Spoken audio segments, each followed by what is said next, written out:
há alguma dose de agressividade com a própria funcionária que veio trazê-lo. Isto é um símbolo de como não se quer retirar a indisciplina da sala de aula, tudo se faz para que ela fique. Agora vejam o absurdo disto. O aluno excede o limite de faltas por faltas disciplinares ou outra falta qualquer.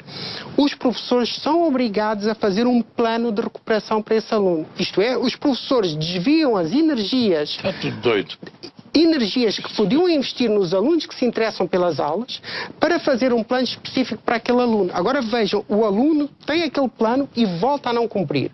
Volta a não cumprir, está reprovado. Está reprovado, mas como está dentro da escolaridade obrigatória, tem direito a ir às aulas até ao final do ano. Isto é, a indisciplina, o mundo do ensino é uma espécie de cruzamentos onde se jogam todos os absurdos. Isto é quase um mundo, desculpem a expressão, de loucos.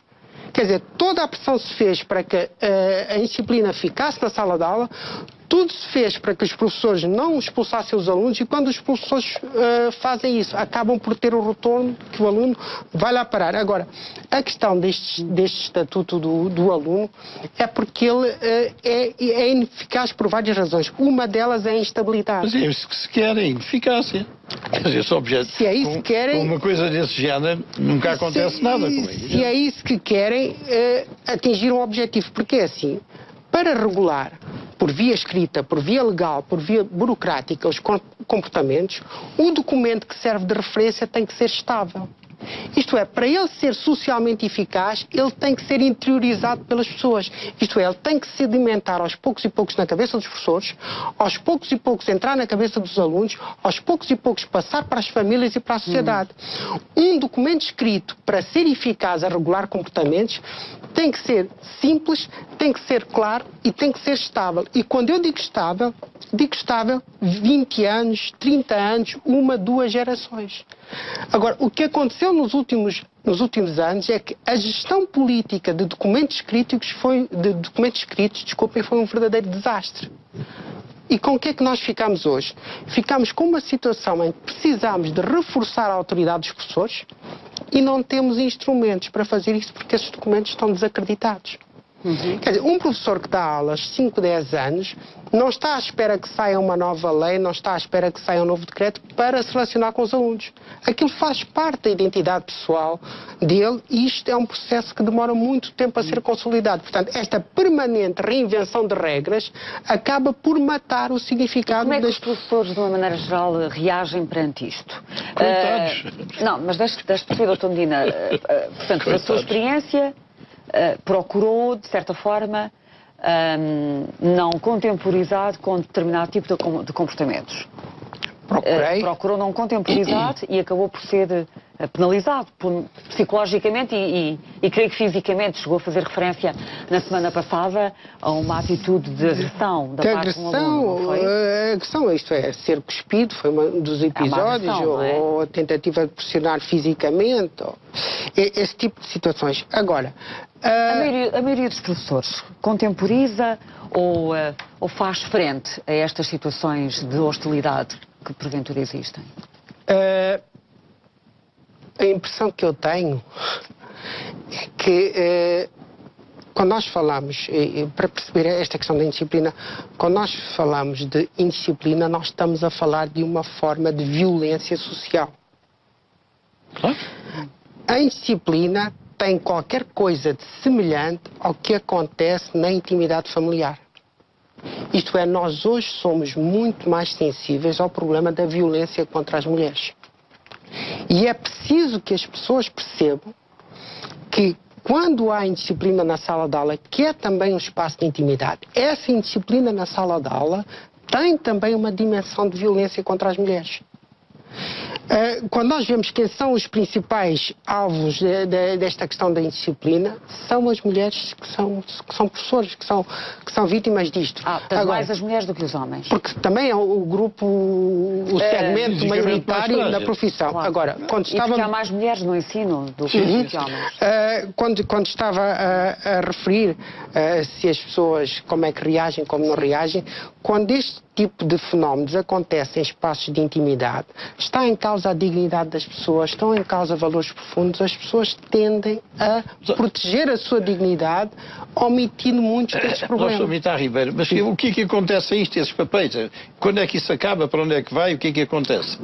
Quando é que acaba? Quer dizer, isso é uma espécie de um processo num tribunal penal? É uma espécie de um processo... Não, é para as pessoas perceberem realmente a forma como isto está organizado para não acontecer nada. Eu não sei ouvir numa televisão dizer que a versão sobre um determinado facto do aluno vale tanto como a versão do professor. Quer dizer, isto é desde logo uma loucura. Um senhor de 50 anos tem uma opinião que vale tanto como um garoto de 12 anos. Isto é uma coisa que não... Quer dizer, desde logo a circunstância de existir uma acariação entre professor e aluno, já o princípio da acariação em si mesmo é um princípio penalizador para o professor, porque a sua autoridade é colocada ao mesmo nível da autoridade do aluno, digamos assim, não é? Eu creio que nós estamos a entrar num daqueles pontos sensíveis e eu gostava de deixar aqui alguns aspectos. Ribeiro, é só para nós hoje concluirmos a indisciplina. A indisciplina, mas há alguns aspectos claros.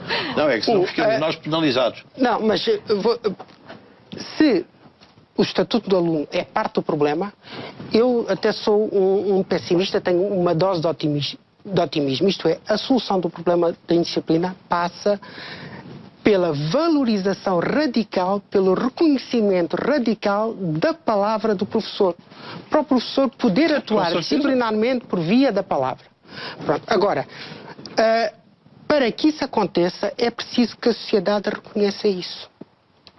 E o que nós temos é uma sociedade que hesita em confiar nos professores. Ora, se hesita em confiar nos professores, tem como troco uma escola com pouca qualidade, tem como troco uma escola com indisciplina. Agora, também sei que se os professores querem que a palavra deles seja reconhecida, têm que dar alguma coisa em troca. O professor Medina aqui falou, por exemplo, aceitarem, sem grandes ambiguidades, o sistema regulador dos exames nacionais, que é um mecanismo em que a sociedade deposita confiança, pelo menos confiança simbólica, para aferir o trabalho que se faz nas salas de aula. Ora, se querem, por um lado, que a sociedade legitima o poder da sua palavra, têm de saber aceitar mecanismos de aferição do trabalho que se faz na sala de aula. Agora, sobre esta questão do que é que se faz à participação disciplinar, é um filme de terror. É um filme de terror porque é assim, a regulação escrita de comportamentos é uma potencial ameaça à dignidade das pessoas. A forma como se gera a indisciplina nas salas de aulas tem qualquer coisa de desumano, tem qualquer coisa de perverso, tem qualquer coisa de doentio. Então, vamos ao... Mas quer dizer, como é que isso se processa? Quem é o juiz do processo? Aí está. O professor na sala de aula é insultado. Sim. Ou tem uma situação qualquer. Pronto, é insultado. Se o professor disser porta fora e marcar falta e não fizer mais nada, mais facilmente o problema morre aí. Agora, o que é que o professor tem que fazer? O professor é insultado e tem que fazer uma participação escrita. Faz uma participação escrita onde tem que escrever claramente o que é que aconteceu, como é que aconteceu, tornar a vítima réu, acaba por espalhar o problema em vez de circunscrevê-lo. Então, o diretor de turma... Portanto, o professor é logo num primeiro momento desautorizado. Desautorizado, mas o professor fez a participação, entregou ao diretor de turma. Sim. O diretor de turma pegou na participação e, por exemplo, pode telefonar ao pai. Sim. A contar o que se passou. Isto é, o problema que podia ter sido circunscrito à sala de aula, passou para o diretor de turma e já está na família. Depois, o diretor de turma pode contactar a direção da escola, a contar o que se passou. Isto é, o problema passou da direção de turma para a escola. A escola depois, se entender, pode convocar o Conselho de Turma Disciplinar, onde estão todos os professores, os representantes dos pais e dos alunos. Aí, quem vai ter de explicar o que se passou é a vítima, que é o professor. Tem que explicar. O professor foi insultado e depois é confrontado com o diretor de turma, que poderá achar que ele, porventura, até pode ter sido excessivo e fazer uma leitura diferente dos acontecimentos, e não tendo estado a presenciar o insulto, ou a agressão, ou fosse o que fosse. Depois é chamada a família, não é? A família que fica a saber que o insulto... Que há uma participação contra o aluno e o teor dessa participação. E depois sobe ao Conselho Diretivo. Pode ir à direção da escola, depende do número de participações, da gravidade da participação. Agora vejam, chegamos à reunião, é o professor que vai ter que fundamentar se tratou bem o aluno, como é que foi o insulto, etc, etc. Isto é, se o aluno disser que o professor tem cara disto ou aquilo, é o professor que tem que provar que tem outra cara. Agora, mas era bom que o filme acabasse aqui, mas depois o professor, naquela reunião, no fundo, as pessoas vão querer saber se a participação tem erros, se as vírgulas estão no sítio, etc, etc. Isto é, no fundo, nós, e depois há sempre um ou outro que defende... O professor vai ver as vírgulas de quem? Não, quando o professor faz a participação disciplinar escrita, pode acabar, de alguma forma, sentir-se diminuído, porque como ele fez a participação escrita, como estava num momento de nervosismo, pode ter cometido erros, pode ter as vírgulas fora do sítio, então etc. vai ser julgado. Portanto, acaba por estar a reputação dele em causa naquela participação. Escrutinado ainda por cima pela forma como está passado para o papel o problema. É isso, nós praticamente, o réu já está, pois já sempre uma teoria que desculpa. Agora vejam, aquela participação escrita pode ficar guardada no processo da escola. Isto é, se o diretor de turma for uma pessoa, às vezes com bom senso, no final do ano pode jogar aquilo para o lixo, outros podem fazer fotocópias e guardar. No fundo, a pessoa que foi insultada, ao escrever o processo todo, ratificou para todo sempre a sua própria humilhação. Isto é por causa disto que eu nunca faço participações disciplinares escritas. Se um aluno me insulta, é porta fora e o assunto morre ali. Com a forma como isto se processa, isto acaba por ser ofensivo para aquele que foi o ofendido. Portanto, é a dignidade da pessoa ofendida. Mas esse conselho depois o que é que faz? E o cópia de julgamento? Porque isso é uma espécie de julgamento, não é? É uma espécie de julgamento, depois com essa papelada pode decidir a penalização do aluno. Pode, mas depois há sempre aquelas teorias de sociologia ou psicologia um pouco fast food, que é associar a problemas familiares, por aí fora. Ribeiro, deixa-me fazer uma pergunta que não sabe responder certamente. Quando é que apareceu pela primeira vez este Estatuto do Aluno? É só para fazer ideia do ministro... já tem muitos anos. Não, é para fazer ideia do ministro... Não tenho ideia de quando é que patrocinou já isso. Tem muitos anos. É que... Mas, 20, 30? Tem muitos anos. Não, eu só gostava de saber quem era o ministro que tinha patrocinado isso. Não sei. Não, tem muitos anos e provavelmente vem desde o início... enfim... Da loucura. Agora, mas vejam, há coisas tão simples... Mas tem sido sucessivamente revisto. Vão ser aperfeiçoado.